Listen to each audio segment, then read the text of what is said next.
This is Ruby Red, and these are my stripper stories.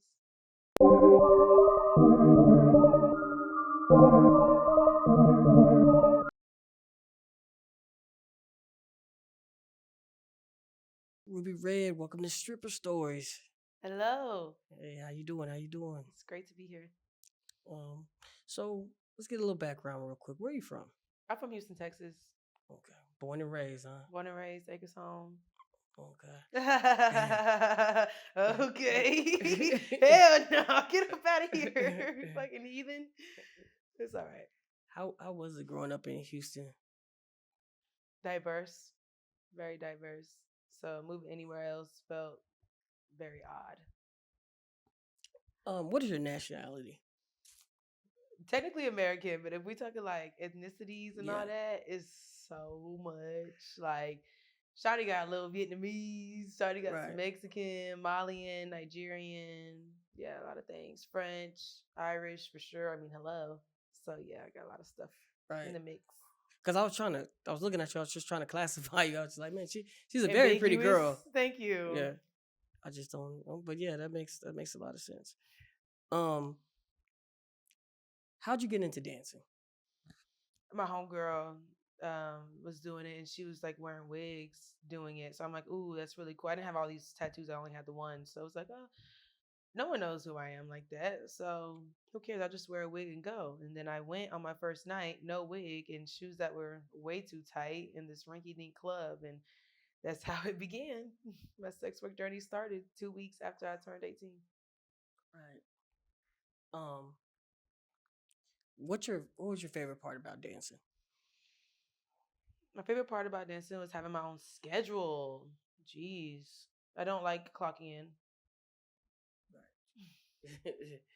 um, so you like the financial freedom as well, and The general freedom, because honestly, I wasn't making much of then. I just stayed in safe clubs, honestly. What felt safe to me is where I stayed at. what you wasn't making nothing. No, no. I think the most I probably made may have been like $1,000 off dancing in one night. Like, dancing was not meant for me. I just don't have the.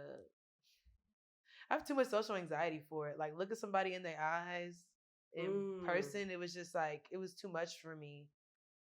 Yeah, I mean, you seem very, Yeah, cool but and when I'm half naked and like I feel like there's like an expectation set, okay. it switches. Like, I feel like me being myself, it did good for me.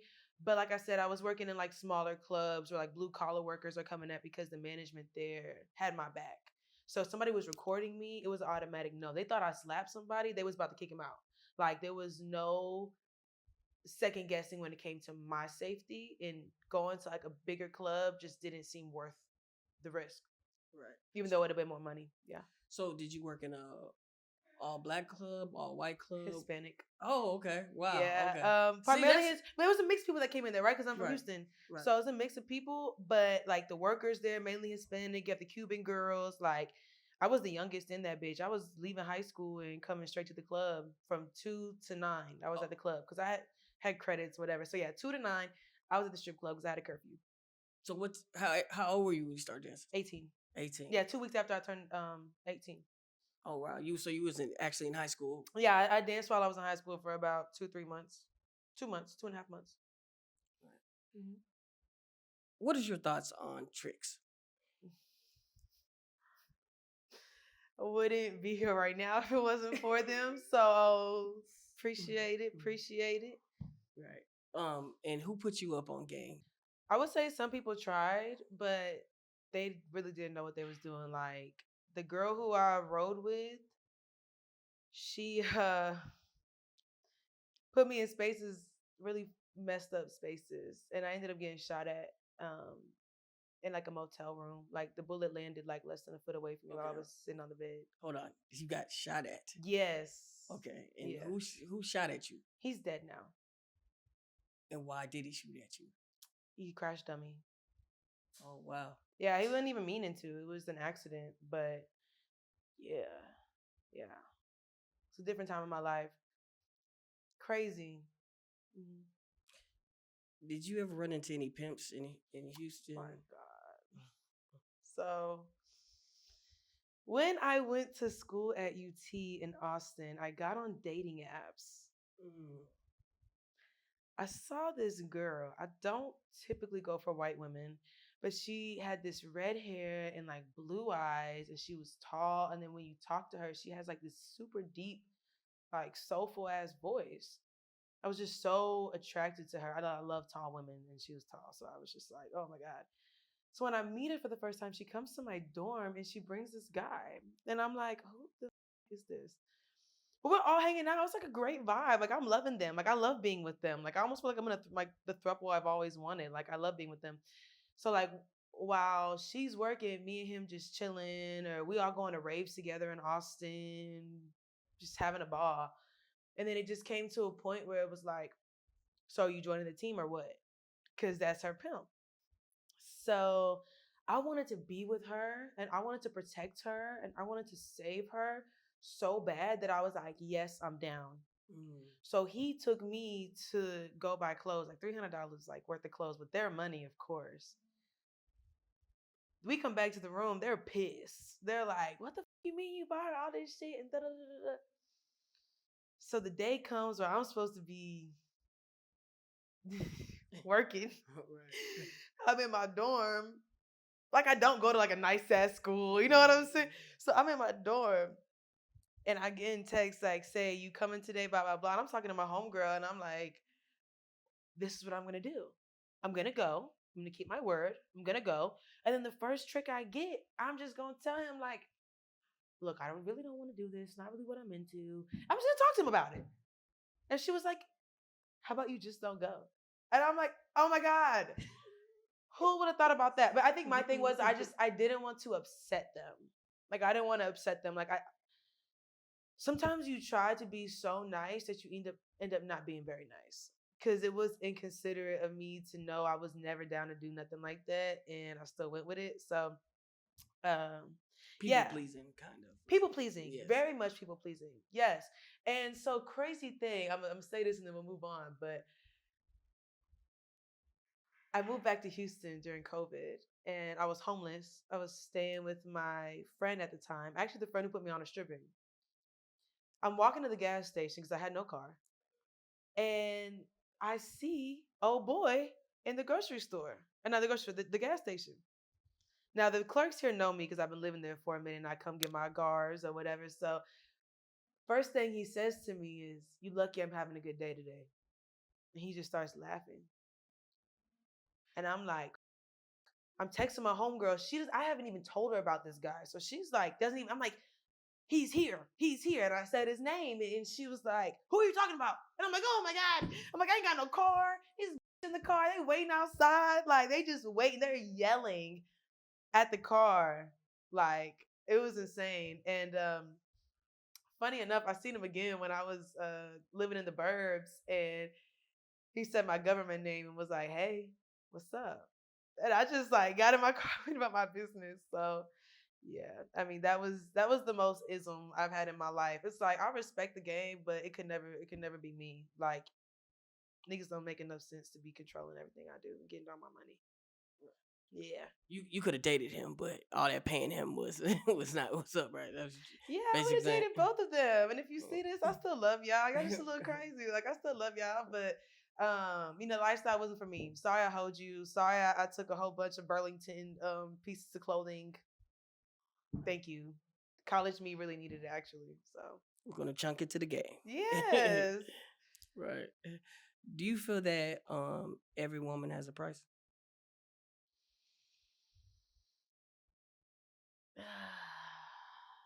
Yes and no. Okay. I don't know how to elaborate on it. Yes, I do. But the reality of every woman actually finding somebody with that price is rare. Yeah. Someone will be like, "Oh yeah, I do a whole bunch for 10,000." How many niggas is giving it up for 10,000? You just a regular gal. You know what I'm saying? Right. Mm-hmm. What in the strip club? What would you say is the worst type of customer? The worst type of customer is the one that put dollar bills in your coochie when you twerking on stage, and they come up to that bitch and they be like, "That, oh my gosh, brother. And it's like they do it so sneakily that no one really catches it. But I've definitely had that happen to me. Men putting dollar bills inside of my G string. So it's like touching my raw areas. I did not like that. That's probably the worst. One of the worst things for sure. And people who just come in just to act like it's a diner. It's not a diner, babe. Do you do link ups at all, or Hell no. I'm terrified. I love y'all. I know you love me, but I'm worried I'm gonna have to shoot somebody. So yeah. right? Do you feel like the online game messed up the strip club? Yes and no. There's still clubs who go the up, but I can't acknowledge that the strip club game has died down some. It's always been cutthroat. It's always good days, always bad days. But I would say it has died down some. Yeah. I think recession too. Bitches is just giving it at. Have you ever got any money stole from you, or have you ever stolen any money? No, I never stole any money. Right. Money stolen from me. Yeah, actually the girl who I said was like with me when I was stripping, she took $100 and then went to jail. She knew she was gonna turn herself in. She took $100. But I mean, she asked for it, I gave it to her, but she made it seem like, oh, I'm gonna pay you back like same day, and then the bitch turned herself in. So Right. What's the worst thing that ever happened to you? ever happened to me in the club? Yeah. Okay, because I'm like, hold on, let's specify. I'm gonna have to ask you that. What's the worst thing that happened now? Because subjective, right? There was this guy named Big John. His name was Big John at the strip club. I know a couple Big Johns, right? And it was like, oh, Big John's here. It was like this big deal, right? And like I said, I wasn't a good stripper, so I wasn't going up to people. I wasn't really in the mix. I just came to sit here, look pretty. If you tap my shoulder, want to dance, let's go. I get on stage, I do my thing. That's just what I did. But Big John wanted me, and I was like, seriously? So his VIP room is bought. He asked me to come back there. So I go back there. He's doing lines of coke. I'm like, cool, totally fine. I'm not judging. And next thing he told me his wife is coming. Okay, cool. It's gonna be the three of us back here. I'm about to start dancing. This man whipped his penis out, just out.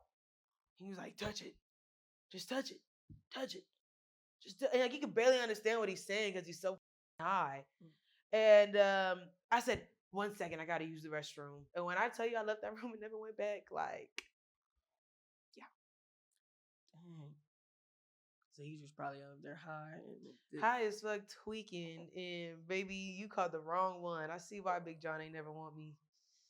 Did you ever see Big John again after that? No. And if I did, he's so fucking high, he probably doesn't even fucking remember me. You probably won't watch this and be like, I remember that shit. Right? Do you feel like there's a such thing as my customer in the club? That's my customer. I've gotten into it a bitch over this. Yes and no. Like, it's really up to the customer, honestly. Like, I don't feel like you can really take claim on, and even in real life, like you can take claim on nobody that don't want to be claimed. I had dated somebody I met in the strip club, and I told him to save himself for me, and he did just that. Ain't nobody go up to him. He ain't spent a dime on nobody else, and that's how we met. Whatever happened to him? We cool. Okay. Yeah, he's a good person. We cool. Right, cool. Nothing, no crazy stories. Did you ever get into a fight in the strip club? No, I was always a baby. You know what I mean? So even that didn't really like me or talk to me like that, I felt like it was kind of like respected because I'm literally coming in here with my backpack from school. Like, I'm a baby. So how long did you dance? On and off from March of 2019, late March of 2019, early April of 2019 to 2023. It's my last time dancing. Mm-hmm. When do you think a dancer should quit? When your heart's not in it. No matter the age. Like if you know you look a hot ass mess. No. So some women say she put together. No, I ain't gonna lie. There was an OG at my strip club that Right. she was this Cuban woman, and she really kept me under her wing. Real ass, and she was in her 40s, and she would kill it. Like she would only play rock music when she got on stage, and it was just like. So I don't really think age is a factor. I think it's more if your heart isn't in it, and mine never really was to begin with. So when OnlyFans made more sense for me, then it made more sense for me, and I feel like I give my customers, I guess you could say, a way better experience than I would in person. What is it like dating in a strip club, being a dancer and dating? I feel like I was so naive and around such bad people, I couldn't really like tell you. You know what I mean? They were just like people. Like I was just, and I was really young. You know, so I just feel like I just attracted people at the time, and I didn't have good discernment. So As you transition into OnlyFans, how was the dating scene doing that? I think the dating scene is just hard for everybody. I think I have homegirls who work 9 to 5s and they have similar struggles to what I deal with. But I think after you get over those initial struggles, you find somebody you're not struggling with. If you're an OnlyFans girl like myself, now it's like, how do I introduce you to my family? Are we honest? Are we not? My cousin follows you on Instagram. What do I do about that? Like, don't even know we go together. We go together, but your cousin follow me on Instagram. You know what I'm saying? So it's like it becomes hard when it's like someone's relatives already know who you are and things like that. So it's a shitty hand. You get just have to, I feel like I just need somebody who just accepts me and like the perception in me is like the last thing on their mind. You think you'll find that? Or? Oh, hello. Duh. Yeah. Yes. Have you ever done any hard drugs in the club? No.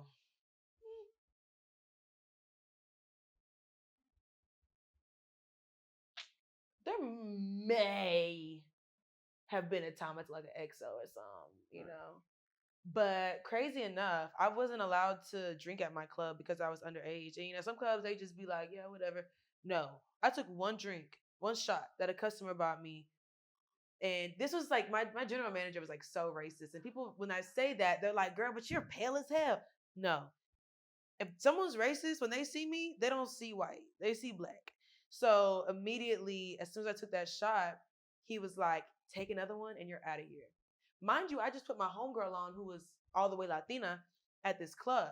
And she was a bartender and she got drunk in her first week, fell asleep behind the bar, and still had a job. So that's when I knew like there's a difference. Is that the only club that you worked at? No. I worked at other clubs. I mean, Paradise City, G5. Okay. There's probably some other ones I can't think about. I probably don't even want to say I worked at. But it was never no gold diggers. I'll tell you that. I was never at no gold diggers. Which one made the most money out of them? G5 was cool. Yeah. I just wasn't used to that. You know, at the Hispanic clubs or like a more gentleman's club, it's more like one-on-one. And at G5, it was more performance, which was great. But I just remember this girl was throwing money on me, and I was like, I'm sorry, my legs hurt. And I just like walked off. It was like so overwhelming. I just was, if I would have been mentally prepared for that, I think I would have been all right. But I wasn't mentally bargaining for that. She on this high ass like stool, and I'm short as hell, even with the heels on. So I'm like trying to do it. I'm like, oh my gosh, I'm about to lock up and fall over. So yeah, I don't know, man. What's the craziest thing you've seen inside the club?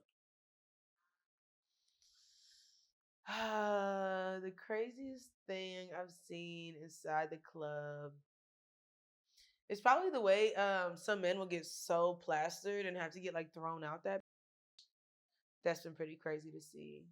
Like see somebody that incoherent and having to get tossed out. It's like part of you feels bad, part of you is like, yes, get them the fuck out of here. Like, I don't know, it's a lot. But yeah, like I said, I kept my head down a lot in the club. So I really wasn't like, and if I did, I can't remember that shit. Seeing too many like crazy things like that. Did you ever get turned on during dancing? Bro. So this one time, it was this bigger woman. I was not attracted to this lady at all.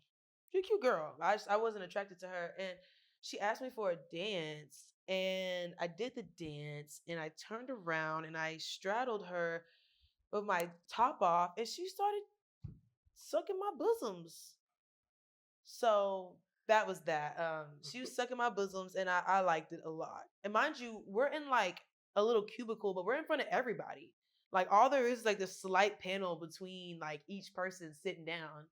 And yeah, she was a time. She definitely violated my boundaries, but I kind of liked it.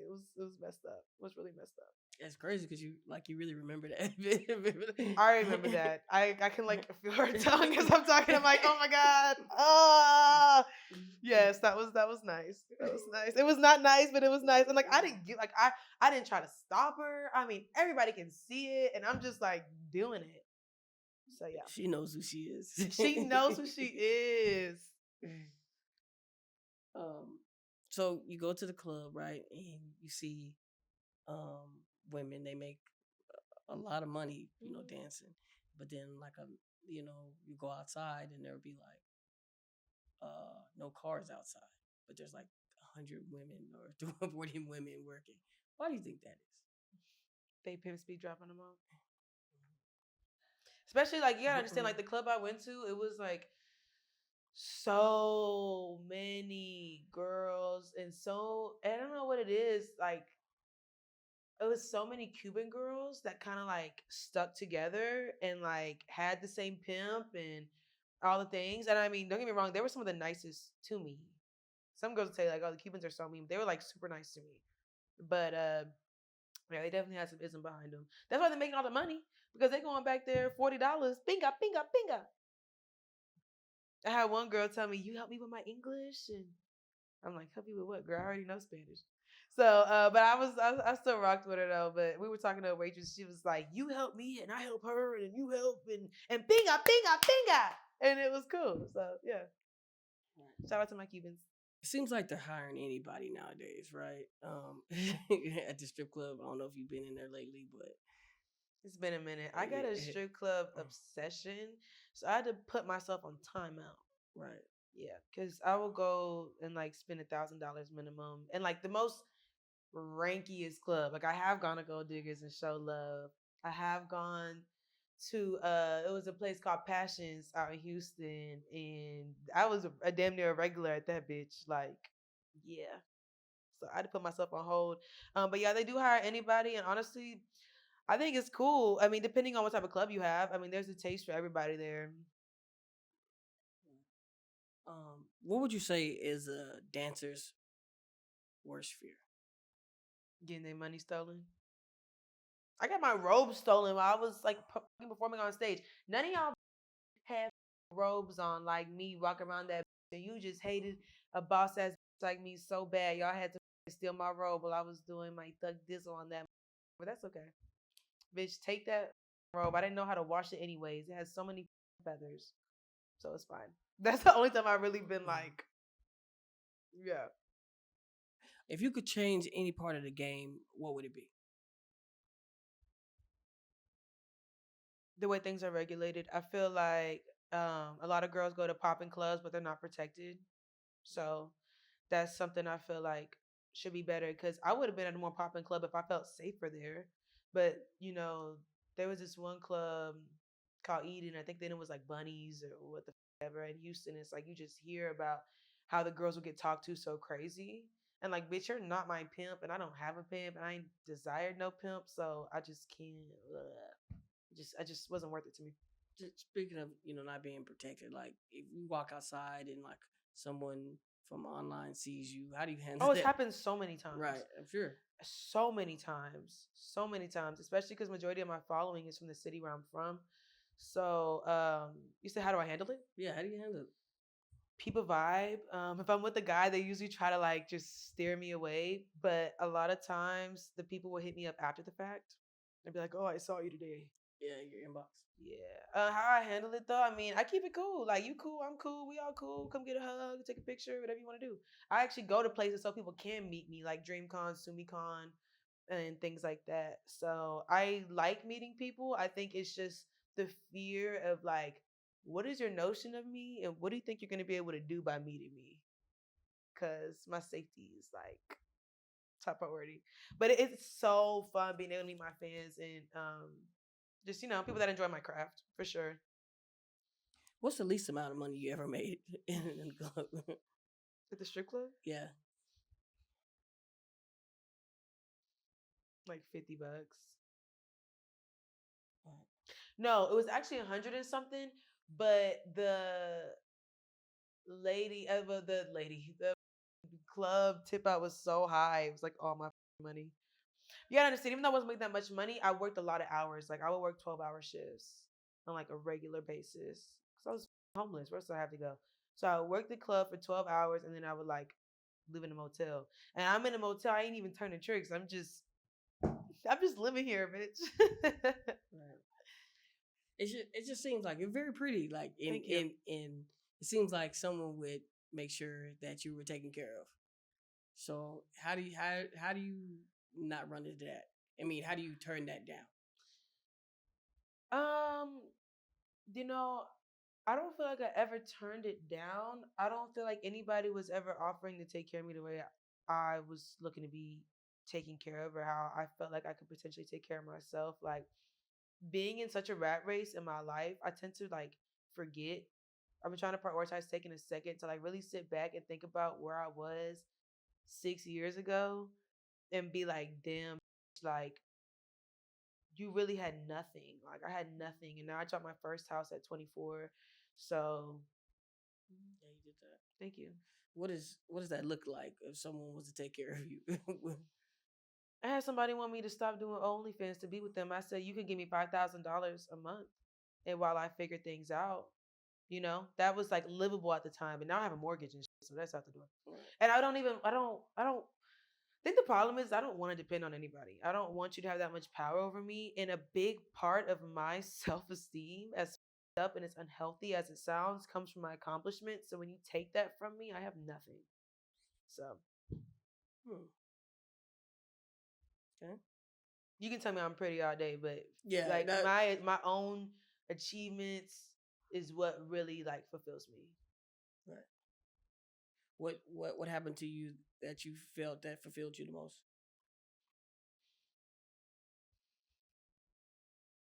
Being able to buy my first house, because not having a good relationship with my mom, she kind of just threw all my like childhood stuff on me. So moving around from house to duplex to apartments and whatever, it was just too much. And now I feel like I have stability, and going from being homeless to buying my own house and like a really nice neighborhood with really nice people like all around me is like, yes. And this is like just the beginning. Like that's gonna be a rental property eventually. So What's the craziest request you got on OnlyFans?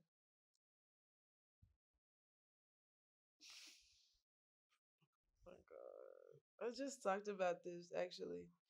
I had this white guy who was like high on ice and just wanted me to like put my dildo on my coochie and like face fuck him through the phone.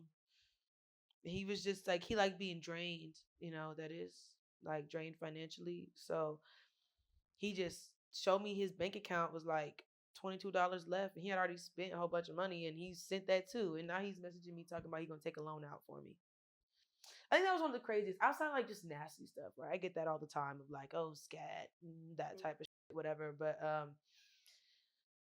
that that was the craziest. Did you feel like a dope dealer? Like I'm selling him a rock, I'm Bro, taking a damn leg. near. I felt guilty, but my coochie was also wet. Like I was very confused. I was not attracted to men at all, but it was just the fact that he was so submissive. Like I remember I took a shower, I was cleaning myself, and I was like, "Oh my god, you freaking nasty slut! Why are you wet right now?" Because it turned me on to tell a white man he owed me reparations and he need to get on his fucking knees, and that Oh, just you was talking to him like that. oh my god, yes, yes. He told me to call him my boy and that I own him, and yeah, and I have a lot of trauma from being around like my white side of the family. So I guess it just does something to me to be able to talk to them the way I feel like they have like treated me like so much through my upbringing. Um, is there any fetishes you have? I'm versed as fuck, so it just depends on the person for real. Like I can be super dom, I can be super submissive. It depends on the person. If you bring that out of me, you bring whichever side you bring out of me. But either way, I'm a brat, and brats like to talk and then get put in their place. So even when I'm submissive, I'm still talking. It's just a different way of it. And if someone was to inquire about, dealing with you, what type of bag should they come with, or do they have to come with a bag? What is that? Case by case basis. I feel like I don't need all your money, but it comes to a point where if you can't keep up with me, I start resenting you, and I'm not trying to, but I want to be able to go on a trip. Can we go on the trip or not? And it's like, yeah, I could go 50-50, but if I'm going 50-50, why don't I just go by myself with my homegirls? Like, why do I got to be coupled up in a new city and be with you if you're not even going fund the trip? Does that make sense? Does that seem up? Oh, you asking my opinion? It's up. No, it's not fucked up. I just feel like I'm young. I'm fine. Like, if we going to Europe, you ain't gonna tag along and pay half the fee. Right. It just, I don't know. Just don't feel like that's right. But I say that because I'm not a money hungry person in my relationship, so I'm just curious what the thought process was on that. But yeah, like you gotta come thorough. Has anybody ever took you out the country? No. Well, no, but if you were considering, I've had offers, but guys really expect you to just jump up and just hop on a plane without even knowing them like that for real. Right. Or I've had guys who I do know, and I'm like, you kind of gave me a red flag to where I'm not trying to go out the country with you. So it's just like a trip being flown out has never been worth like what could happen to me. Maybe I'm overly anxious, Right. but I'm just like, hell no, like it's all right. I was gonna get flown out at one point, but my sister talked me out of it, and I was like 19 at the time, so I was like, you know what? Let me sit my young ass down. I don't know what the fuck I'm doing. So what I'm getting is I feel like someone fucked your trust up really bad. Is that true? What? Hell yeah. Because it just seems like you don't give me scary or nothing like that in person. That's not even a vibe that you're. But the words that you're saying is like, hey, I don't, I'm scared now. But that's not what you're giving out. So it's No, weird. it's more of like I'm scared of my lack of discernment. Yeah. Okay. I'm scared of my lack of discernment because I will see one good thing and I will totally void everything that's in front of my face.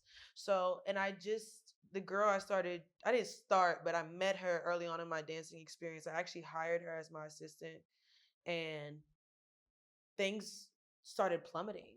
Like my money fell in half. I said, "Hey, I love you," but it's like you're not really. I ain't tell her this, but she wasn't really picking up on stuff. It's like almost like she was doing it intentionally, like my up. And I was like, "Hey, I want to be your friend still. I love you. I just can't do this anymore financially. I can't afford you." And she went off on me, said, "I don't want to be your friend anymore. The money's changed you. You move weird. Ain't no way you're not making the same amount of money. You ain't got to worry about me no more." I'm like, "Okay, cool."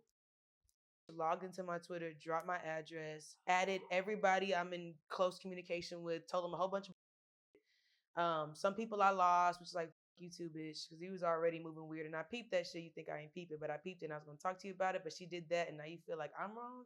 But that's okay. I'll be your villain. I'll be your villain today. So she did that, and that happened pretty recently. And now it's like, okay, how many times am I gonna bump my head this way? And we've been friends for 6 years. So it's like, damn, we were homeless together. I was the only one writing you when you was in jail. I was the only one supporting you during your trial. Like I was deep in it with you, and that shit happened, and that has really revolutionized me. I've always known I had like a discernment, but that right there, a 6 year friendship that turned all the way from like you my sister to that, I'm like, oh yeah, now I really gotta tighten up. So even more like the desire for better discernment is like skyrocketed. Right. And then I'm a public figure now, right? Right. So before, it was nothing for me to jump from dick to dick to dick trying to find love in my life, and I thought that was gonna get me one. But now it's like I don't know who knows me and is plotting because I've had people who meet me in person and act like they don't know who I am, and next thing you know, I'm not responding to their text. They hit me up on Instagram. Hey, it's me from which I never gave you my Instagram. How the are you here? So yeah, I think being known is kind of a blessing. Kind of holds you accountable. And also when you start leveling up in life, God removes what's not for you. But boy, is it tough. Like I feel like this whole year I've been shedding my skin. And they say 2025 in numerology is the year of completion.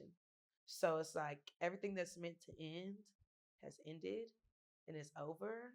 And it's been so painful when you feel like the people that have been closest to you and like you've gone to bat for and everything would never say a bad thing about them have like all turned on me. Like they all turned on me. So this industry cutthroats. It is. You mentioned numbers, so do you believe in Astrology, astrology and numerology, yeah, manifestation, all that? all of it. I think the only thing I lack is just consistency and like Right, making it a habit to like look into. But yeah, I'm so into that. I'm such a spiritual ass. Like I love right. Well, man, it's been great talking to you. It's you're a thorough person. Like I can just tell. Thank you. I want to. I hope that you find exactly. Well, I really hope that. What's the word? I want to say like that it's like you got like a wall over you, and I hope that's like removed.